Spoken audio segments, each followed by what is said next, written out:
Cyber हमले या फिर फजाई हमले के बाद अब लबनान के अंदर जमीनी हमला भी शुरू करने वाला है।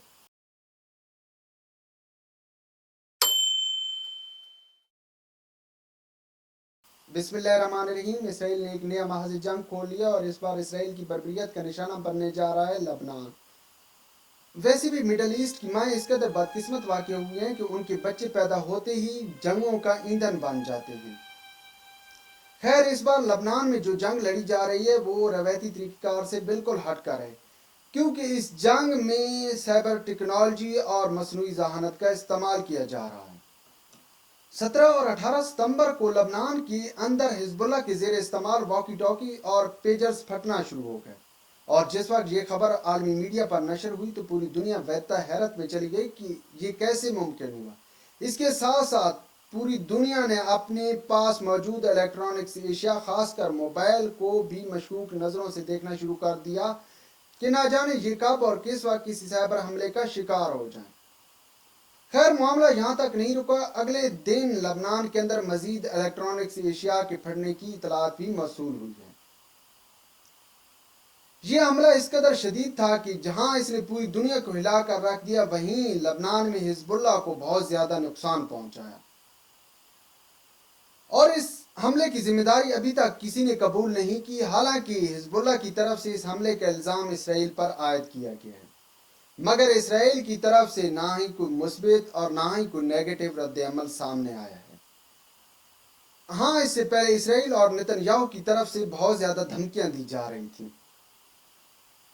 बिलाशुबा ये बात अपनी जगह बजा है कि किसी ने इस हमले की जिम्मेदारी कबूल नहीं की है, मगर यहाँ पर यह सवाल पैदा होता है, क्या इंसान इस कदर महारत हासिल कर चुका है कि वो अब इंसान की बजाय टेक्नोलॉजी की मदद से ही जंग लड़ेगा, और मैदान जंग में इंसान के मुतबादिल के तौर पर टेक्नोलॉजी ही जंग लड़ेगी? ये सवाल इस वक्त पूरी दुनिया का मीडिया उठा रहा है, और इस सवाल का जवाब ढूंढने के लिए हमें वर्ल्ड वार 2 के दौर में जाना होगा। वर्ल्ड वार 2 के इख्तिताम के बाद दुनिया भर की तरक्की याफ्ता अक़वाम ने जंगों में इंसान की बजाय मुतबादिल के बारे में सोचना शुरू कर दिया था, क्योंकि तरक्की याफ्ता अक़वाम अपने शहरियों के बारे में बहुत ज़्यादा हसास हैं।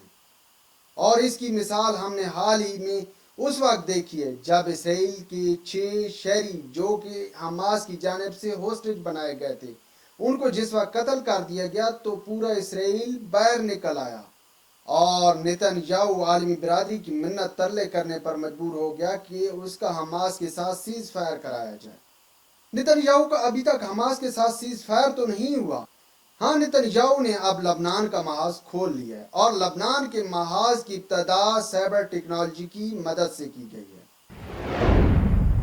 1970 की दहाई में एक अमेरिकन मुसन्निफ एलन टिफलर ने अपनी किताब फ्यूचर शॉक में लिखा था कि मुस्तकबिल करीब में इंसान की बजाय कंप्यूटर मैदान जंग में इस्तेमाल होंगे और यही कंप्यूटर टेक्नोलॉजी ही जंग लड़ेगी।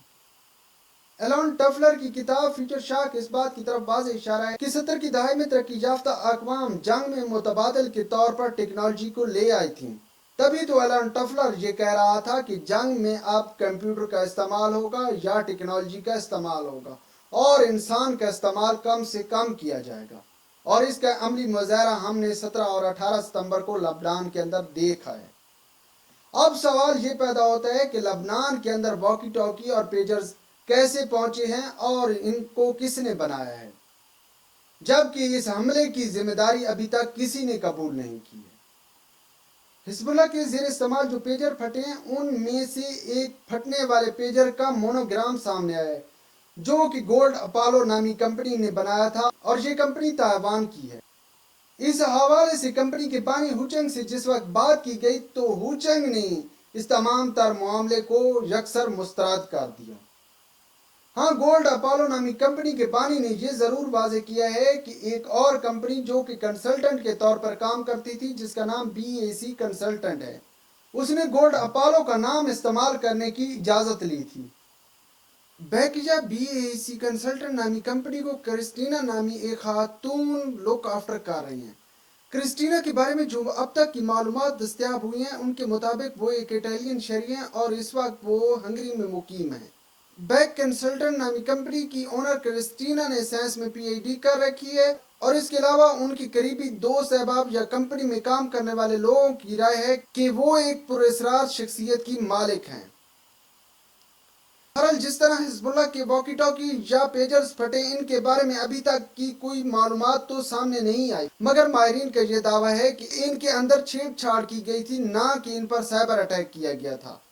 بہرحال جو کچھ بھی ہوا ہے، تمام تر تفصیلات تو شاید سامنے نہ آ پائیں، لیکن ایک بات کنفرم ہے کہ 20ویں صدی میں جہاں لوگوں کے رہن سہن میں تبدیلی آئی ہے، وہیں دنیا روایتی جنگوں سے نکل کر سائبر وار یا پھر آرٹیفیشل انٹیلیجنس وار کے دور میں داخل ہو رہی ہے، اور اس کی ابتدا اس وقت لبنان سے ہوئی ہے۔ اور اس وقت کی تازہ ترین اطلاعات کے مطابق اسرائیل نے اعلان کیا ہے کہ وہ سائبر حملے یا پھر فضائی حملے کے بعد اب لبنان کے اندر زمینی حملہ بھی شروع کرنے والا ہے۔